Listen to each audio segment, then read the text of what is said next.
Hi friends, कैसे हैं आप सभी का बहुत वेलकम है ऐसे क्लासेस में। दोस्तों, आज का हमारा टॉपिक है इंडस्ट्रियल डिस्प्यूट एक्ट 1947। हम पूरे एक्ट को कवर करेंगे आज और इसके साथ जो अमेंडमेंट्स हैं वो भी देखेंगे। तो चलिए एक्ट को शुरू करते हैं। दोस्तों, ये एक्ट को समझना बहुत ही ज़्यादा ज़रूरी है, एग्ज़ाम पॉइंट ऑफ व्यू से भी और नॉर्मल अपने समझ के लिए भी। ठीक है, इस एक्ट में बेसिकली होता क्या है, तो ये एक्ट जैसा कि हम देख सकते हैं कि ये 1947 में आया था। मतलब ये ज़रूर हमारे इंडिपेंडेंस के या तो पहले या फिर बाद में आया होगा। ठीक है, लेकिन ये एक्ट आया है 1 अप्रैल 1947, मतलब ये इंडिपेंडेंट इंडिया के पहले आया है। तो उस टाइम पे इस एक्ट को लाना कितना ज़रूरी हो गया था कि एक तरफ इंडिपेंडेंस का सिचुएशन चल रहा है और एक तरफ इस एक्ट को लाना पड़ा।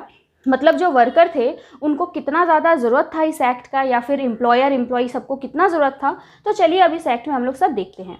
ये एक्ट आया था 1 अप्रैल 1947 को। होल ऑफ इंडिया में, पूरे इंडिया में इस एक्ट को लाना पड़ा था।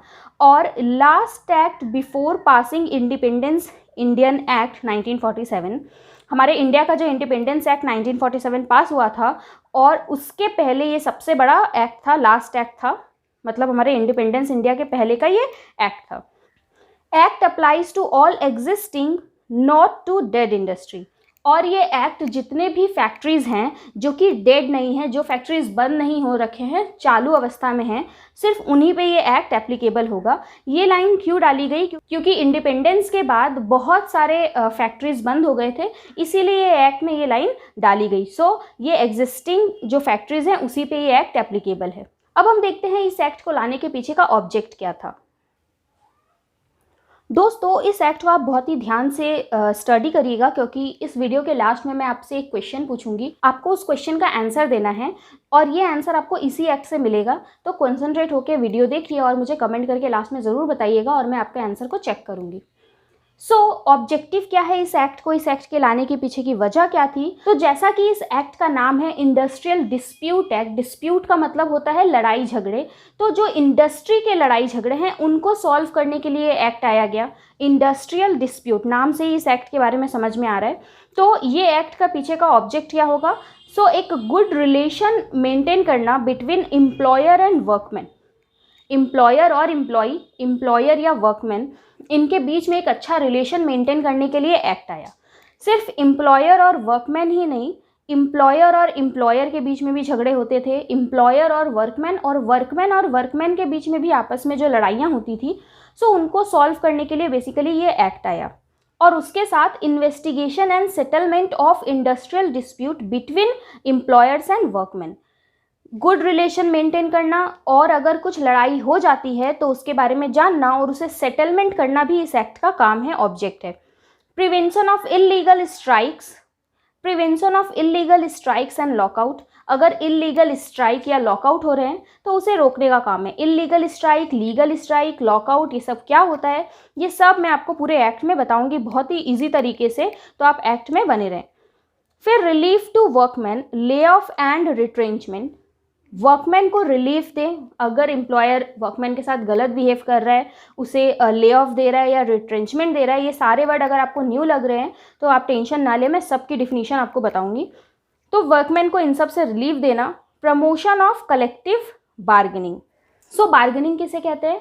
तो एम्प्लॉई या एम्प्लॉयर के बीच में कुछ लड़ाई हुई है किसी बात को लेके, तो जिस बात को लेके लड़ाई हुई है उस बात को बार्गेनिंग कर लेना, आपस में सॉल्व कर लेना, या अपना वक्तव्य रख देना, उधर से वो अपनी बात रखेंगे, इसी को कहते हैं बार्गेनिंग। सो कलेक्टिव बार्गेनिंग को प्रमोट करना, मतलब इस चीज़ को और बढ़ावा देना। सो ये है इस एक्ट के पीछे का ऑब्जेक्टिव। अब देखते हैं इस एक्ट में जो डिफिनीशंस हैं, इंपॉर्टेंट पॉइंट्स हैं, वो सब क्लियर करते हैं। ओके, सो अब हम देखते हैं डेफिनीशन जो कि कवर्ड है सेक्शन 2 में। हर एक्ट के डेफिनीशन उसके सेक्शन 2 में कवर्ड होते हैं। सो सबसे पहला है इंडस्ट्री। इंडस्ट्री क्या होता है? क्योंकि यहाँ पर हम इंडस्ट्रियल डिस्प्यूट एक्ट ही पढ़ रहे हैं, तो इंडस्ट्री का मतलब देखते हैं, जो कि कवर्ड है 2 सबसेक्शन जे में। यहाँ पे क्या बोला गया है? Any business, trade, manufacturing, any service, employment, handicraft मतलब होता है हाथ से बने हुए चीज़ें, इंडस्ट्रियल ऑक्यूपेशन, मतलब इंडस्ट्री के अंदर ये सब कुछ कवर्ड है, मतलब इन सब में होने वाले डिस्प्यूट्स इस एक्ट के अंदर कवर्ड होंगे। एक केस लॉ आया था Bangalore water supply and sewage board versus A Rajappa. तो उस केस में ये बताया गया था कि हर वो जगह जहाँ पे कोई एक्टिविटी चल रही हो, एक्टिविटी एम्प्लॉयर और वर्कमैन के कोऑपरेशन से मिल के चल रही हो और प्रोडक्शन हो रहा हो, डिस्ट्रीब्यूशन हो रहा हो, जिससे ह्यूमन नीड्स सेटिस्फाई हो रही हो और प्रॉफिट मोटिव हो या ना हो, ठीक है। तो ये सारे इस केस में बताए गए थे। अगर आपको इस एक्ट के केस पे वीडियो चाहिए तो आप मुझे कमेंट में बता सकते हैं, सो वो वीडियो मैं आपको देने की कोशिश करूँगी। आगे अब हम देखते हैं स्ट्राइक, जो कि कवर्ड है सेक्शन 2 सबसेक्शन क्यू में। स्ट्राइक का मतलब क्या होता है? सीजेशन ऑफ वर्क, यानी वर्क का स्टॉप हो जाना, काम का रुक जाना। Refusal to work by person, काम करने से इनकार कर देना ही स्ट्राइक होता है। फिर हम देखते हैं लॉकआउट, कवर्ड है सेक्शन 2 सबसेक्शन आई में। Temporary closure of place of employment, जिस जगह पे काम होती है उसका टेम्पररली क्लोज हो जाना, हमेशा के लिए बंद नहीं होना, वरना वो एक डेड इंडस्ट्री हो जाएगी। टेम्पररी क्लोजर, किसी भी रीज़न से बंद हो जाना, वो सब मैं आपको डिटेल्स में अभी आगे बताऊंगी। सो जब टेम्पररी क्लोजर हो जाता है प्लेस ऑफ एम्प्लॉयमेंट का, या फिर सस्पेंशन, सस्पेंशन का मतलब होता है एम्प्लॉयर ने एम्प्लॉय को सस्पेंड कर दिया हो। रिफ्यूज़ल बाय एम्प्लॉयर, एम्प्लॉयर काम नहीं दे रहा हो, तो ऐसे सिचुएशन को लॉकआउट कहते हैं। नेक्स्ट अब हम कवर्ड करेंगे रिट्रेंचमेंट, जो कि कवर्ड है 200 में। रिट्रेंचमेंट क्या है ये देखते हैं। दोस्तों मैं आपको इसमें सारे इंपॉर्टेंट पॉइंट्स बता रही हूँ, जिससे ये एक्ट पूरी तरीके से कवर्ड है। आप अच्छे तरीके से हर एक पॉइंट को क्लियर करिए। अगर आपको यहाँ पे कोई पॉइंट क्लियर नहीं हो पा रहा है तो आप अंडरलाइन करके हमें व्हाट्सअप भी कर सकते हैं, वहाँ पे भी मैं आपको समझाने की कोशिश करूँगी।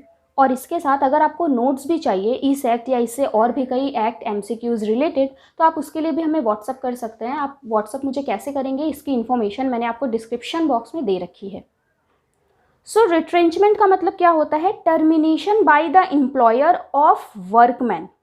जब वर्कमैन को टर्मिनेट कर दिया जाता है, टर्मिनेट मतलब होता है काम से निकाल देना। जब एम्प्लॉयर अपने वर्कमैन को काम से निकाल देता है फॉर कोई भी रीज़न हो सकता है, other than punishment disciplinary action. Disciplinary action मतलब क्या होता है? पूरे लीगल तरीके से अगर वो निकाल रहा है तो अलग बात है, लेकिन अगर बिना लीगल तरीके से फॉलो किए अगर वो उसे गलत तरीके से निकाल रहे हैं काम से, कोई भी रीजंस हो सकते हैं, तो वो रिट्रेंचमेंट कहलाता है। अब कौन कौन सा केस रिट्रेंचमेंट नहीं होता है और कौन कौन सा केस रिट्रेंचमेंट होता है वो हम देखते हैं। तो सपोज़ यहाँ पे मैं आपको एग्जांपल से क्लियर करने की कोशिश कर रही हूँ। एक सीजनल फैक्ट्री है, ठीक है। सीजनल फैक्ट्री मतलब जो सीज़न बाय सीज़न चलती है, जैसे कि चीनी फैक्ट्री, फिर टी का काम, तो ये सब जो हर सीज़न चलता है, यानी सिर्फ 6 महीने ऐसे चलता है। तो सीजनल फैक्ट्री आफ्टर सीज़न, अगर सीजनल फैक्ट्री है और सीज़न ख़त्म हो गया 6 महीने का, उसके बाद अगर एम्प्लॉय को निकाला जा रहा है तो वो रिट्रेंचमेंट नहीं है।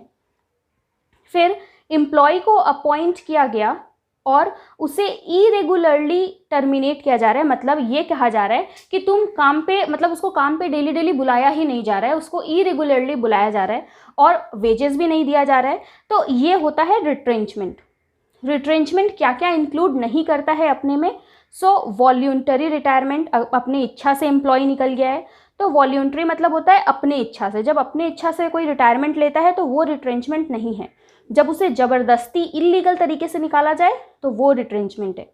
सुपर एनुएशन, सुपर एनुएशन का मतलब क्या होता है? जब उसका रिटायरमेंट का एज आ गया और तब उसे निकाला गया है।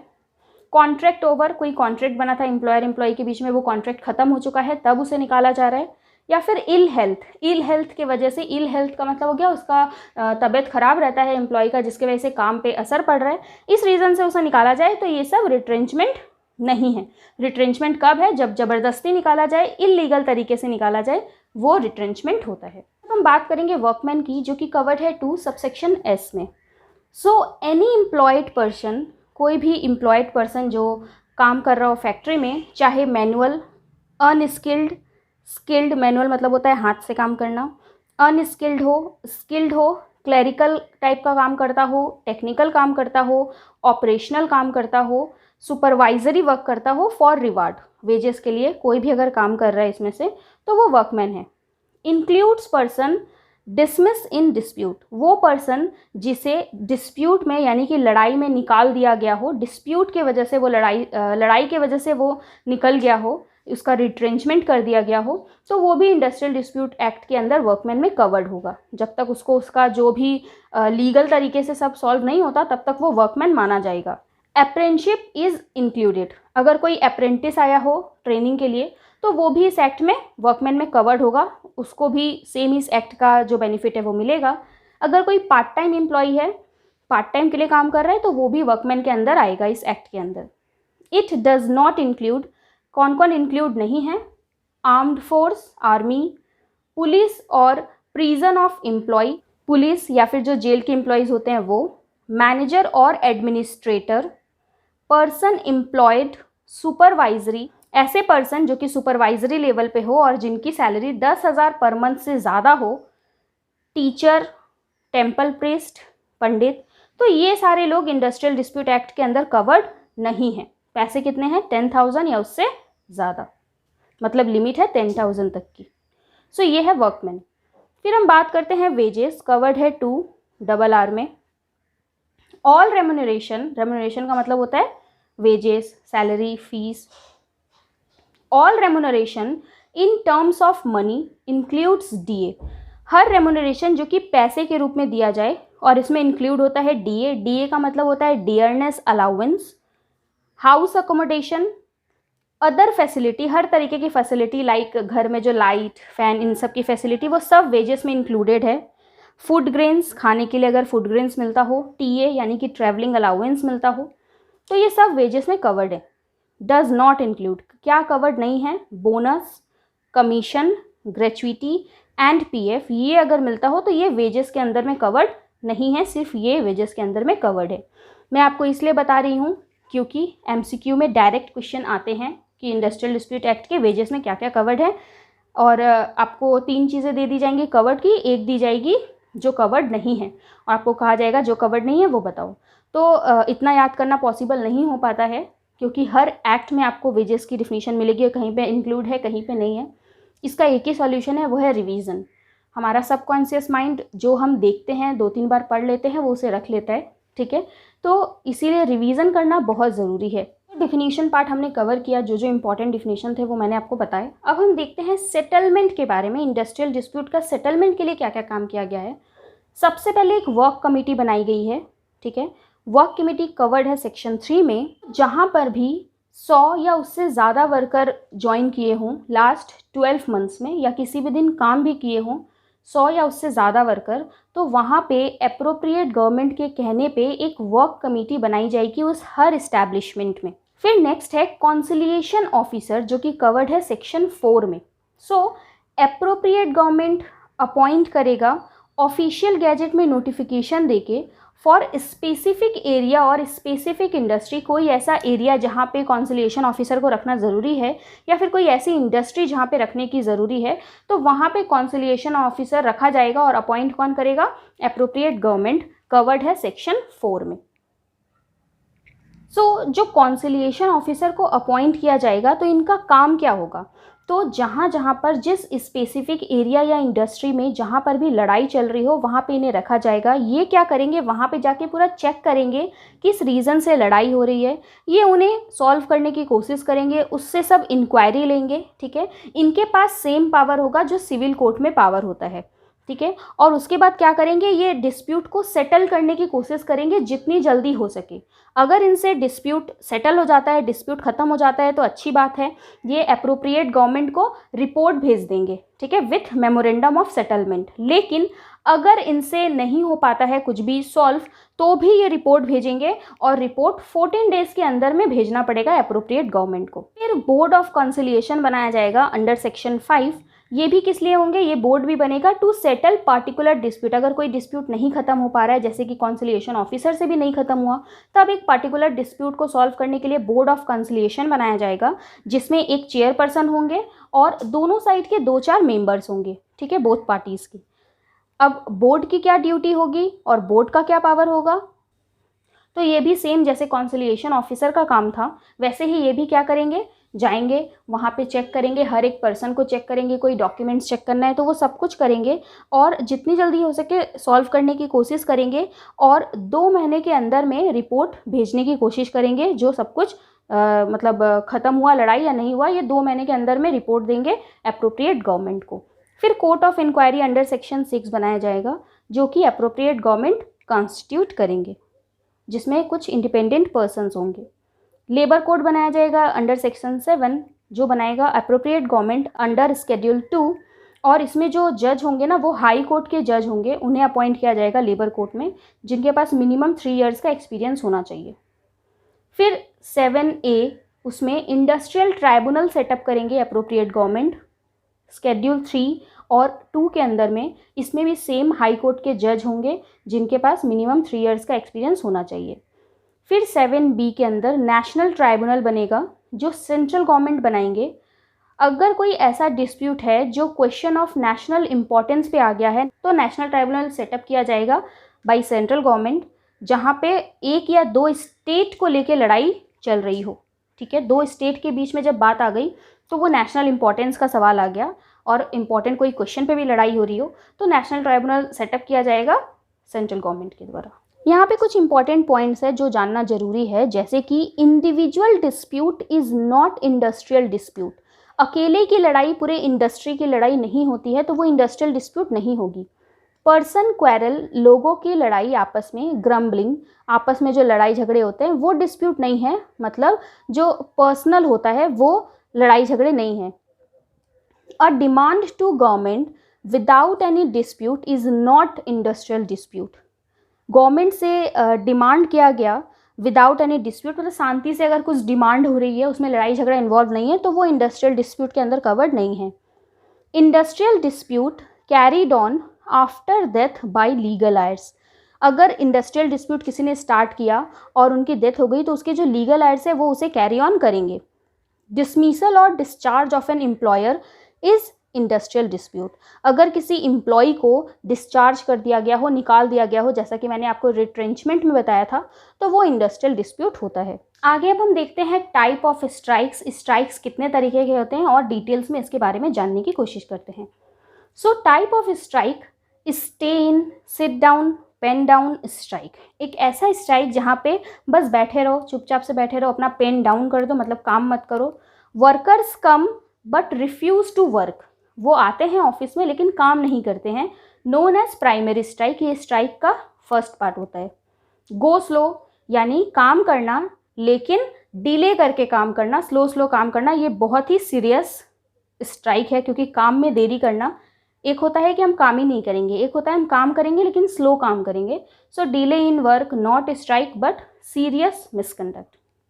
सिंपैथेटिक स्ट्राइक, सिंपैथी जताने के लिए किसी और के स्ट्राइक को ज्वाइन करना। So strike for other worker is sympathetic strike. Hunger strike, hunger strike क्या होता है? ये स्ट्राइक होता ही नहीं है बेसिकली।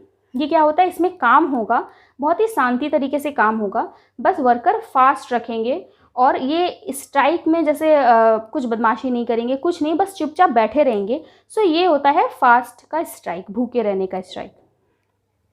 लीगल और justified strike, strike without violation, यानी बिना किसी वायलेशन के, बदमाशी के, तोड़ फोड़ के स्ट्राइक करना इन अ पीसफुल मैनर, शांति से। Workers are entitle wages if strike is legal, अगर वर्कर शांति से बैठ के स्ट्राइक करते हैं लीगल तरीके से तो उन्हें उनका वेजेस भी मिलेगा। ये होता है लीगल और justified strike. Illegal strike, illegal strike में क्या होता है? कॉन्ट्रावेंशन ऑफ सेक्शन 22 और 23, ये मैं आगे आपको बताऊंगी क्या है ये। सो इन सेक्शंस को तोड़ के स्ट्राइक करना। अगेंस्ट ऑर्डर ऑफ अथॉरिटी, जो अथॉरिटी ने ऑर्डर दिया उसे नहीं मानना, उसे नहीं मान के स्ट्राइक करना। अनरीजनेबल डिमांड, ऐसा डिमांड जिसका कोई मतलब नहीं बनता, ऐसा स्ट्राइक, इन सबको इल्लीगल स्ट्राइक की कैटेगरी में डाला गया है।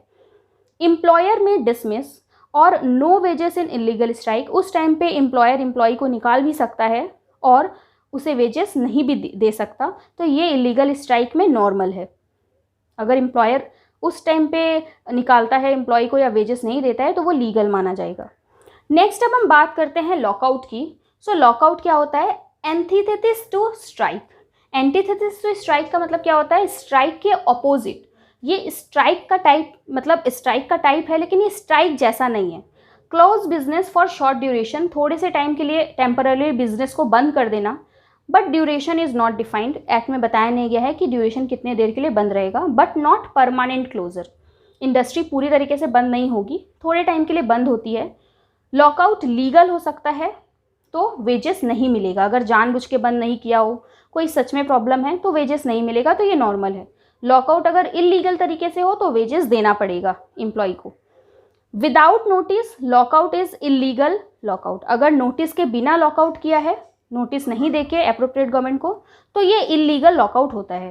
Lay off, workman not giving work for 2 hours is lay off, अगर 2 घंटे तक काम नहीं दिया, वर्कमैन को बैठा के रखा है, तो वो ले ऑफ होता है।